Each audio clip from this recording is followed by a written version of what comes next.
Welcome back to ciLiving. Matt, the owner of Urbana Woodworks, has a project to show you, and he's going to teach me kind of how to do it, right? Sure. All right, so right before the break, we started that laser printer, and this is what we ended up with. So this is what it etched into the ornament. Yeah, so we got Happy holidays from ciLiving. Yeah. So just wanted to make a custom ornament for the show here, and we got a variety of different options for the ornaments, but we're just going to have you pick out a piece of paper that you want to have as your backdrop on there. Okay. And the easy part of all this is that we're going to just kind of super glue the three items together: the back piece, the piece of paper, and the front piece. What makes that really easy is that we can add pretty much whatever you want in that ornament. So we're just going to dab a couple of pieces. All right, we'll put a little bit of glue on the Just a little bit of glue, inside. and we're just going to center the paper on that circle. So you can just center that in there. Just kind of give it a second, and we could probably just lay it down there on the table to make it easier. And then I'm going to set down, we'll actually pick that ring up, and I'm going to set a couple of more drops. A little bit more glue onto the outside ring. Yeah. This is so easy. Yeah, and then just center it and stick it. I was going to say, that's always the hardest part, is getting it lined up. And then you just kind of press down to make sure it stays in place, and then we should be good to go. All right, and then we're going to lift that up and show it one more time. I picked the deer because it matches my shirt today, and I feel like it's very much in the colors of Urbana Woodworks. I appreciate you coordinating. Yes. Yeah, that's great. Yeah. That's awesome. Yeah, so we can do the wrapping paper, which is a lot of this is wrapping paper designs that go in there. But you imagine the Christmas cards that you got from family that you wanted to save but didn't have a good way of doing it. Cut it in a circle, put it in an ornament, and you have it for the next year. Or family pictures. If you want to save for that year, you can cut it into a circle, put it on there. And what's great is if you come over to the holiday markets, the CU holiday markets at the Urbana Lincoln Square, then I will be there with my laser, and I can custom etch whatever you want there in person, or you can pre-order on the website. That's amazing. So you can have a very custom ornament for yourself, for your family, or to gift. Yeah. So that's great. And then what are we doing with this cutting board? Because I see that you have this other adorable etched cutting board here that is perfect for the kiddos. Yeah, so we talked a little bit about the prefabs in the last session, but this one, this is a Santa board, so it's a great way to have a board to put the cookies and milk for Santa and maybe some carrots for the reindeer, and have a kind of an heirloom piece that you can do every year and use that.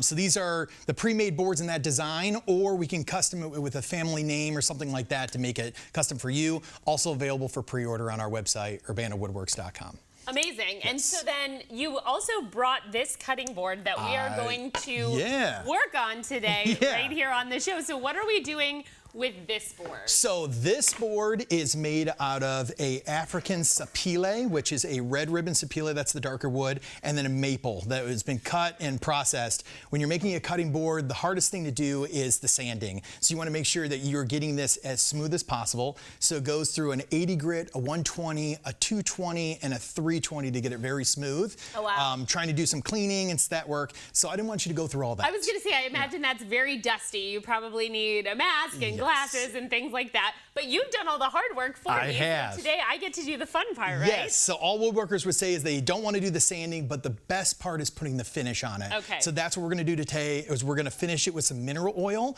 and what's really going to be great is we're going to spray that on there. You're going to see the beautiful grain patterns, and it's going to look really nice. Awesome. So, all right. So we've got some gloves here, so I don't want you to get oil on your hands. Perfect. And we have a tray here that we're going to put the cutting board kind of just on an we're angle probably going to make a little bit of a mess. Maybe a little bit. We'll see how it goes. Okay.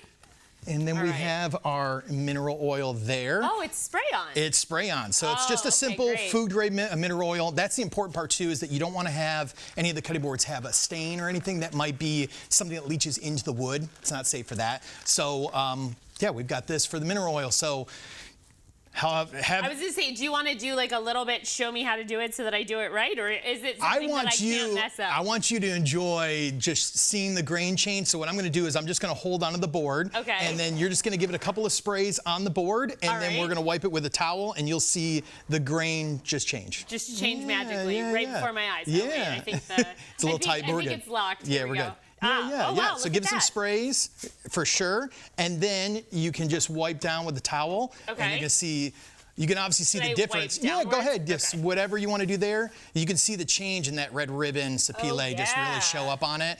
And then this is a way for you to be able to take care of your hardwood cutting boards that you usually have at home, is being able to get it sanded, and then you can just add your oil to maintain it.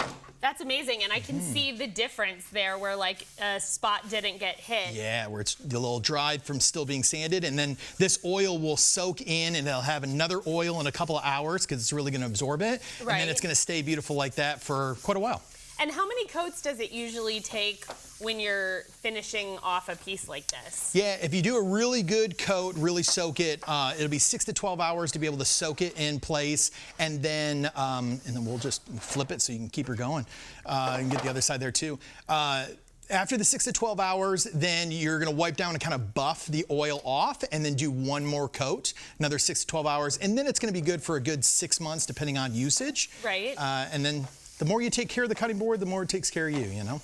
And so if you have a cutting board at home, should you be doing this? Because I have several wood cutting boards that I've never put mineral oil on. Should I be doing this regularly to cutting boards even that I bought at the store? I would say it depends on what kind of wood that you have on there. If you've got a simple pine or poplar board, it's probably your hard-working one, so it doesn't need to be treated as well. But if you've got a hardwood one like this, you want to take care of it, make it look nice, make sure it stays nice in the kitchen.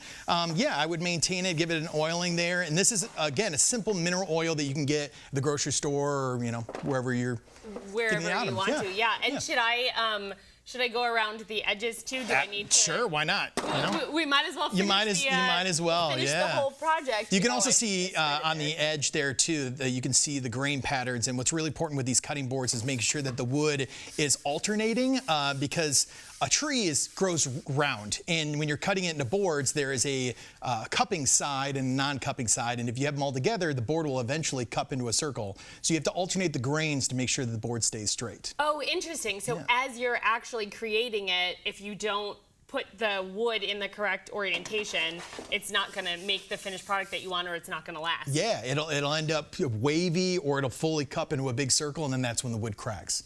See, I always learn so much when we do these segments, because that's something I never would have even thought of, because if you don't know something like that and you're like, I can watch a YouTube video and try this project, that's why you have to leave it to the experts. Yeah, and if anybody's interested in cutting boards like this and a variety of woods, I've got a great relationship with the CU Wood Shop. Shout out to them. They provide all the wood for this too.